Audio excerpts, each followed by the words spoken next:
Russia Ukraine பிரச்சனையில் ரஷ்யாவை பழி தீர்ப்பதற்காக 50 நாடுகளும் சேர்ந்து ரஷ்யாவுக்கு எதிராக பல பொருளாதார தடை எல்லாமே போட்டாங்க. ஒரு கட்டத்தில் பொருளாதார தடை மட்டும் போட்டால் போதாது, ஆயில் ப்ரைஸ் கேப்பை இன்ட்ரடியூஸ் பண்ணணும் அப்படின்னு சொல்லி G7 நாடுகள் சொல்கிறாங்க. G7 நாடுகள் என்ன முடிவு எடுக்கிறாங்களோ அந்த முடிவை எங்களால் தட்டி கழிக்க முடியாது அப்படின்னு சொல்லி ஆயில் ப்ரைஸ் கேப்புக்கு ஐரோப்பிய ஒன்றியமும் எல்லா நாடுகளும் சம்மதம் தெரிவிக்கிறாங்க. ஸோ கிட்டத்தட்ட ஐரோப்பிய ஒன்றியம் அப்படிங்கிறது 27 நாடுகள் ப்ளஸ் அது இல்லாமல் G7 நாடுகள் இருக்கக்கூடிய நாடுகள், அது இல்லாமல் இன்னும் பல நாடுகள் எல்லாருமே சேர்ந்து ஆயில் ப்ரைஸ் கேப் அப்படிங்கிறத இன்ட்ரடியூஸ் பண்ணுறாங்க. ஒரு பேரல் அப்படிங்கிறதுக்கு $60 தான்டா. அதுக்கு கூடுதலாக ரஷ்யாவினுடைய ஆயிலை நீங்கள் யாரும் வாங்கக்கூடாது, விற்பனை செய்யக்கூடாது. ரஷ்யாவினுடைய ஆயில் வாங்குறது விற்பது அப்படிங்கிறது எல்லாமே கப்பல் வழியாக இருந்தது என்றால் அந்த கப்பல் இருக்குது பார்த்தீங்களா, சுமந்து வரக்கூடிய கப்பல், அந்த கப்பலுக்கு இன்சூரன்ஸ் அப்படிங்கிறது கொடுக்கக்கூடாது. அப்படி இன்சூரன்ஸ் கொடுத்தாலும் பல மடங்கு கூடுதலான தொகையை விதிக்க வேண்டும். அப்படி இப்படின்னு சொல்லி நிறைய ரெஸ்ட்ரிக்ஷன்ஸில் கொடுக்குறாங்க. ஒரு கட்டத்தில் ரஷ்யாவினுடைய பட்ஜெட்டில் இதனால் துண்டு விழுகுது.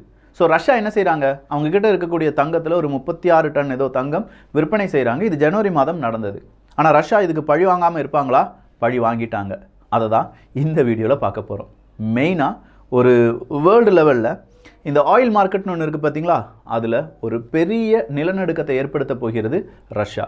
அது என்ன, அதுக்கு பின்னாடி இருக்கக்கூடிய உண்மைகள் என்ன, என்னென்ன அப்டேட் நடந்திருக்கு, இது எல்லாத்தையுமே பார்க்க போகிறோம். பார்த்துடலாமா?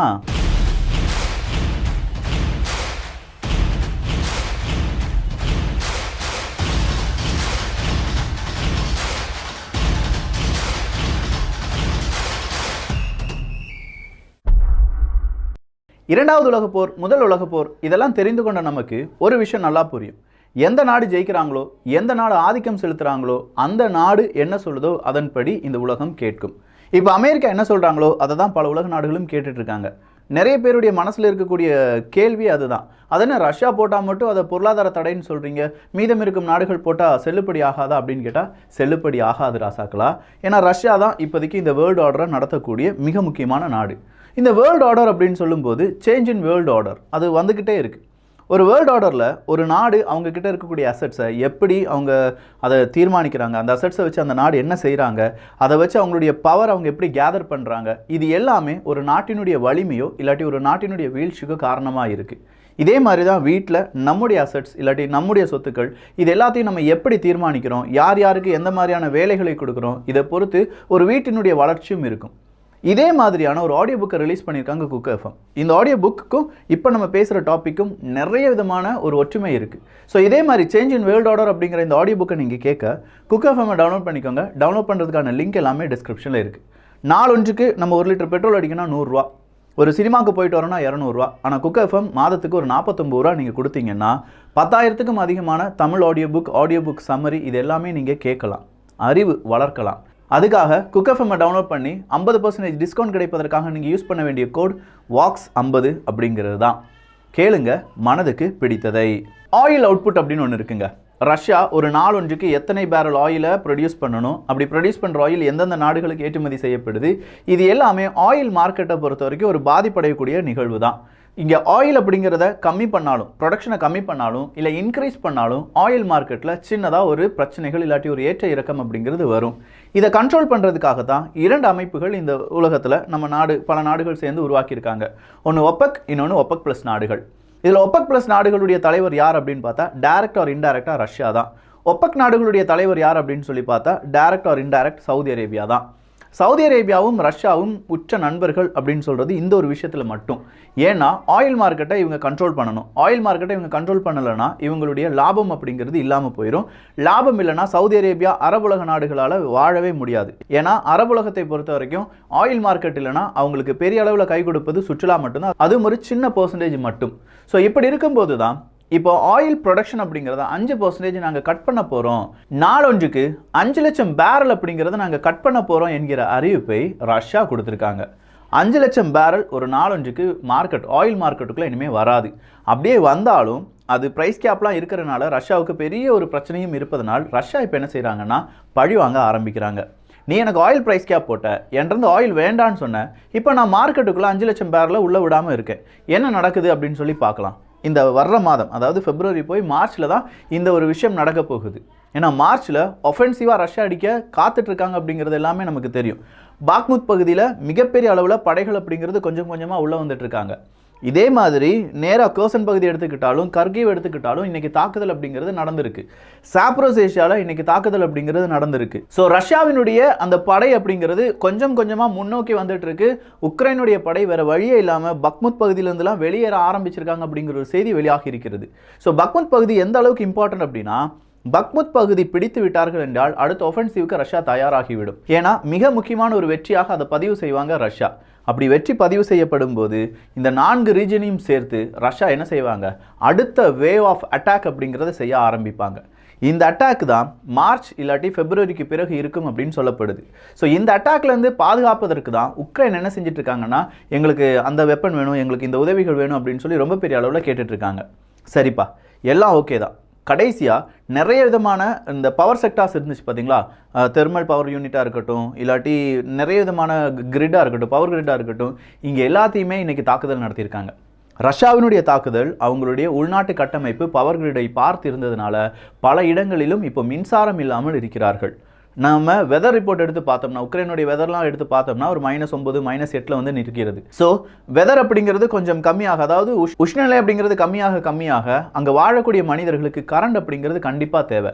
இப்போ பவர் செக்டாரில் ரஷ்யா அடித்திருப்பதும் ஒரு 10லேருந்து 14 மிசைல் ஸ்ட்ரைக் இன்னைக்கு ரஷ்யா நடத்தியிருக்காங்க. பல இடங்களிலும் இன்னைக்கு ஏர் சைரன் ஒலித்தது அப்படின்னு சொல்லி அந்த கேள்வியெல்லாம் படும்போது நிச்சயமாக ரஷ்யாவினுடைய ஒஃபென்சிவ்காக ரஷ்யா தயாராகிட்டு இருக்காங்க.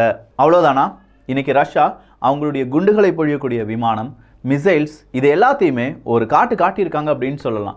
நீ என்னதான் ஜெலன்ஸ்கி அவர்கள் ஐரோப்பிய ஒன்றியத்துக்கு, பிரான்ஸுக்கு, ஜெர்மனிக்கு, யூகேக்கெல்லாம் பயணம் செய்துட்டு வரப்போகிறார். அப்படி வந்த பிறகு கண்டிப்பாக ரஷ்யா என்ன செய்வாங்க, ஒரு பெரிய தாக்குதலை நடத்துவாங்க. அந்த நேரம் ஜெலன்ஸ்கி அவர்கள் கேட்குறாங்க, ஃபைட்டர் ஜெட்டை சீக்கிரமாக எங்களுக்கு அனுப்பி வைங்க, எங்களுடைய ஃப்ரீடத்துக்கு விங்ஸ் கொடுங்க அப்படின்னு கேட்குறார். ஸோ விங்ஸ் கொடுங்கப்பா எங்களுடைய ஃப்ரீடத்துக்கு அப்படின்னு சொல்லும்போது இந்த இடத்துல அடுத்த சிக்கல் உக்ரைன் அனுபவிக்க போகிறாங்க.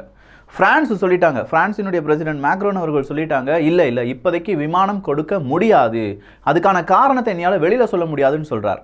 சரிப்பா, இந்த யூகேல கேட்டிங்கல்ல, யூகேல நிறைய விதமான விமானங்கள்லாம் கேட்டிங்கல்ல, அப்போ ரிஷி சுனாக் அவர்கள் என்ன சொன்னாங்க, எப்பா இந்த ட்ரைனிங் விமானிகளுக்கு நாங்கள் ட்ரைனிங் கொடுக்குறோம், ஆனால் ட்ரைனிங் மட்டுமே 1 வருடம் பிடிக்கும் அப்படின்னு சொல்லியிருக்கார். விமானம் அப்படிங்கிறது, போர் விமானம் அப்படிங்கிறத சும்மா டோ பண்ணி அங்கே வந்து கொண்டு விட முடியாது, கட்டி இழுத்து பார்டரில் கொண்டு வைக்க முடியாது. ஒரு விமானி அதை ஓட்டிட்டு வரணும். அப்படி ஓட்டிட்டு வரக்கூடிய விமானிகளுக்கு 1 வருடம் நாங்கள் பயிற்சி கொடுத்த பிறகு தான் எங்களுடைய விமானத்தை தருவோம் அப்படின்னு சொல்கிறாங்க. ஏன் அந்த விமானத்தை கொடுப்பதனால என்ன பிரச்சனை இருக்குது? இப்போ உக்ரைனுடைய ஜெலன்ஸ்கி அவர்கள் என்ன கேட்குறாரு, எனக்கு F-16 வேணும்னு கேட்குறார். ஏன் F-16 பற்றி அவர் இவ்வளோ தெளிவாக கேட்குறாருன்னா, பல நாடுகள்கிட்ட இருக்குது, அமெரிக்காவை சார்ந்து இருக்கக்கூடிய பல நாடுகள்கிட்ட இருக்குது. ஸோ F-16 யார் கொடுக்குறாங்க, எவ்வளோ கொடுக்குறாங்க, சீக்கிரமாக அவங்களுக்கு கிடைச்சிடும், இது எல்லாத்தையும் பார்த்து தான் ஜெலன்ஸ்கி அவர்கள் F-16 வேணும் அப்படின்னு சொல்லி கேட்குறாரு. ஸ்வீடன்ட்ட எனக்கு கிரிப்பன் அப்படிங்கிற அந்த ஃபைட்டர் ஜெட் வேணும்னு கேட்குறாரு. ஆனால் ஸ்வீடன் இதை கொடுப்பாங்களா? ஆல்ரெடி ஸ்வீடன்ட்ட துருக்கி ரொம்ப பெரிய அளவில் பிரச்சனையில் ஈடுபட்டு இருக்காங்க. நீ நேட்டோவில் சேரணும்னா நான் சொல்கிற சட்டத்திட்டங்களுக்கு எல்லாம் ஓகே சொல்லணும் அப்படின்னு சொல்லிட்டு இருக்கும்போது தான் எகெயின் கிரிப்பன் ஃபைட்டர் ஜெட்டை நான் இப்போதைக்கு தர முடியாது அப்படின்னு சொல்லி ஸ்வீடனும் கொஞ்சமாக பேக்ட்ராப் அடிச்சிருக்காங்க. அடுத்ததாக ஜெலன்ஸ்கி அவர்கள் கேட்டது யூகேட்ட யூரோ ஃபைட்டர் டைஃபன் அப்படிங்கிறது தான். இந்த டைஃபன் அப்படிங்கிற விமானத்தை ஓட்டுவதற்கு தான் கண்டிப்பாக 1 வருடம் நாங்கள் பயிற்சி கொடுக்க வேண்டியிருக்கும், சீக்கிரமாக நீங்கள் நினைக்கிற மாதிரிலாம் இதை கொடுத்து விட முடியாது அப்படின்னு சொன்னாங்கல்ல. அந்த யூரோ ஃபைட்டர் டைஃபன் அப்படிங்கிறத யாராவது கொடுத்துட்டாங்க, இல்லாட்டி பல உலக நாடுகளுடைய, இப்போ அமெரிக்கா நீங்கள் எடுத்துக்கோங்க, யூரோ ஃபைட்டர் டைஃபன் எடுத்துக்கோங்க, இல்லாட்டி அந்த இடத்துல இருந்து கிரிப்பன் எடுத்துக்கோங்க, எல்லாருமே உக்ரைனுக்கு கொடுத்துட்டாங்கன்னு வச்சுக்கோங்க. உக்ரைனுடைய விமானிகள் அதை ஓட்டுறாங்க, ரொம்ப பெரிய அளவில் போர் பயிற்சியில் ஈடுபட்டு போருக்கு கொண்டு போயிட்டாங்கன்னா ரஷ்யா அதை தாக்கி அழித்து விட்டது என்றால் இந்த ஃபைட்டர் ஜெட் விமானம் யாருடையது? இது யூரோ ஃபைட்டர் டைஃபூன் யூகேனுடையதுப்பா. அவ்வளோதான், யூகேக்கு இனிமேல் அந்த ஃபைட்டர் ஜெட்டுக்கு விற்பனையே ஆகாது. ஏன்னா அந்த அளவுக்கு பேட்டில் ஃபீல்டு அடி வாங்கிருச்சு. அதனுடைய ஹிஸ்ட்ரி இப்போ நம்ம ஊர்லலாம் இருக்கும்ல, ஒரு கார் வந்து ஆக்சிடென்ட் ஆயிடுச்சுன்னா அந்த கார் அப்பளம் மாதிரி நொறுங்கி இருந்துச்சுன்னா அந்த காரை யாருமே வாங்க மாட்டாங்க, ஏன்னா அதில் சேஃப்டி இல்லைன்னு சொல்லிடுவோம்ல. அதே மாதிரியான ஒரு நிலைமை தான் இப்போ எங்கேயும் வந்துட்டுருக்கு, இந்த ஃபைட்டர் ஜெட் விஷயத்திலும் வந்துட்டுருக்கு. ஸோ இங்கே இருக்கக்கூடிய விமானிகளுக்கு, உக்ரைனுடைய விமானிகளுக்கு போதிய ஒரு எக்ஸ்பீரியன்ஸ் இல்லை. அந்த எக்ஸ்பீரியன்ஸ் இல்லாத விமானிகள்கிட்ட நாங்கள் இந்த விமானத்தை கொடுத்து அதனால் ஏற்படக்கூடிய கெட்ட பெயர்களால் எங்களுடைய நாட்டுக்கே பெரிய அவப்பெயர் வரும், அதனால் இப்போதைக்கு கொடுக்க மாட்டோம்ப்பா, ஒரு 6-7 மாதம் போகட்டும் அப்படிங்கிற லெவலில் இப்போ பல நாடுகள் பேசி வருவது உக்ரைனுக்கு ஒரு பெரும் பின்னடைவு தான். அடுத்ததாக மோல்டோவா மற்றும் ரொமானியா. இந்த இரண்டு நாடுகளுமே என்ன சொல்லியிருக்காங்கன்னா, ரஷ்யாவினுடைய மிசைல் எங்கள் ஏர் ஸ்பேஸில் வந்துருச்சு. ரொமானியா சொன்னாங்க எங்கள் ஏர் ஸ்பேஸில் வரல, ஆனால் எங்கள் ஏர் ஸ்பேஸ் கிட்ட வந்துட்டு போயிடுச்சு அப்படின்னு சொன்னாங்க. மோல்டோவா சொல்லிட்டாங்க இல்லை எங்கள் ஏர் ஸ்பேஸுக்குள்ளேயே ரஷ்யாவினுடைய மிசைல் வந்துடுச்சுப்பா அப்படின்னு சொன்னாங்க. ஸோ இந்த ரொமானியாவில் வச்சு தான் நேற்று நேட்டோவினுடைய ஒரு ட்ரில்லில் ஈடுபட்டு இருந்தாங்க பிரான்ஸ் மற்றும் அமெரிக்கா போன்ற நாடுகள். நல்லா நம்முடைய வீடியோவில் அதை சொல்லியிருந்தோம். ஸோ ரொமானியாவில் வச்சு நடக்கும்போது ரஷ்யா என்ன செய்கிறாங்க, நீ என்ன வேணாலும் செஞ்சுக்கோடா, நான் ஒரு மிசைலை விட்டு பார்க்கணும்டா அப்படின்னு சொல்லி மிசைலை விட்டுருக்காங்க. ரொமானியா டென்ஷன் ஆயிடுச்சு. ரொமானியா டென்ஷனா இன்னைக்கு என்னப்பா என்னுடைய ஏர் ஸ்பேஸில் வந்து நீ மிசைலை விட்டுருக்கியே அப்படின்னு சொல்லி கேட்கும்போது, எனக்கு எதிராக நீ ட்ரில்லே நடத்திட்டு இருக்க, பரவாயில்லப்பா இது இருக்கட்டும் அப்படின்னு சொல்லியிருக்காங்க. மோல்டோவா இன்னொரு கட்டத்துக்கு மேலே போய் எங்கள் நாட்டுக்குள்ளே வந்துருச்சுப்பா, இப்படியே போச்சுன்னா எங்கள் நாட்டுக்கு எந்த விதமான செக்யூரிட்டியும் இருக்காது, நாங்கள் என்ன செய்யணும், இந்த ரஷ்யாவை எதிர்த்து போராடணும், இல்லாட்டி நீங்கள் எங்களுக்கு ஏர் டிஃபென்ஸ் சிஸ்டத்தை கொண்டு வைங்க அப்படின்னு சொல்லிட்டு இருக்காங்க. போலந்து ஆல்ரெடி மோல்டோவாவுக்கு நாங்கள் தான் பெரிய அளவு கார்டியனாக இருக்கோம், நாங்கள் வந்து கண்டிப்பாக மோல்டோவாவுக்கு தேவையான ஏர் டிஃபென்ஸ் சிஸ்டம்லாம் வச்சு கொடுப்போம் அப்படின்னு சொன்னாங்க. பட் இது எந்த அளவுக்கு சாத்தியம் அப்படிங்கிறது தெரியாது. ஏன்னா மோல்டோவா கிட்டேயே சில பல இடங்கள் அப்படிங்கிறது ரஷ்யா ஒரு தனி நாடு தான், அதுக்கு நான் அங்கீகாரம் தரேன்னு சொல்லி அங்கீகாரம்லாம் கொடுத்து வச்சுருக்காங்க. ஸோ மோல்டோவா ஏதாவது தேவையில்லாத பிரச்சனை செஞ்சாங்கன்னா மோல்டோவாவுக்குள்ளேயும் எப்படி உக்ரைனுக்குள்ளே ஒரு பிரச்சனை வந்துச்சோ அதே மாதிரியான ஒரு பிரச்சனை வரும் என்பதில் மாற்றுக்கிறது கிடையாது. இந்த விஷயம் மோல்டோவாவுக்கும் நல்லா தெரியறனால தான் அதிகமாக ரஷ்யாவுக்கு எதிராக காய் நகர்த்தாமல் அப்படியே போகிற போக்கில் ரஷ்யாவுக்கு எதிராக என்னென்ன செய்ய முடியுமோ அதெல்லாம் செஞ்சுட்டு இருக்காங்க. இன்னைக்கு ஒரே நாளில் மட்டுமே 10 ரஷ்யாவினுடைய மிசைலை சுட்டு வீழ்த்தி விட்டோம் அப்படிங்கிறத கிவினுடைய மேயர் அறிவித்திருக்கிறார். ஸோ 10 மிசைலை சுட்டு வீழ்த்தி விட்டிருக்கிறோம் அப்படின்னு சொல்றது எங்களுடைய ஏர் டிஃபென்ஸ் சிஸ்டம் சரியாக வேலை செஞ்சுட்டு இருக்கு அப்படிங்கிறத சொல்லி காண்பிப்பது தான். அடுத்த கடைசி அப்டேட் என்ன அப்படின்னு கேட்டிங்கன்னா, ஒலிம்பிக் தான். பொதுவாக இந்த ஒலிம்பிக்குள்ள ரஷ்யா மற்றும் பெலரஸினுடைய வீரர் வீராங்கனை வரக்கூடாது அப்படின்னு சொல்லி ஜெலன்ஸ்கி அவர்கள் சொல்லியிருந்தாங்கல்ல. இப்போ ஜெலன்ஸ்கி அவர்கள் மிகப்பெரிய ஒரு கூட்டமைப்பில் பேச போகிறார்.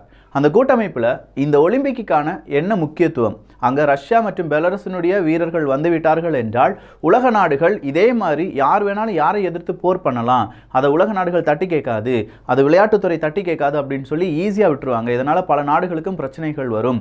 ஸோ இதை தட்டி கேட்கணும், ரஷ்யா மற்றும் பெலரஸை சார்ந்த வீர வீராங்கனைகளை உள்ள விடக்கூடாது அப்படின்னு சொல்ற ஒரு பெரிய பேச்சை பேச போறார். அப்படி பார்த்தா ஆப்கானிஸ்தானில் பிரச்சனை நடந்துச்சு. யாரால நடந்துச்சு? அமெரிக்காவில் நடந்துச்சு.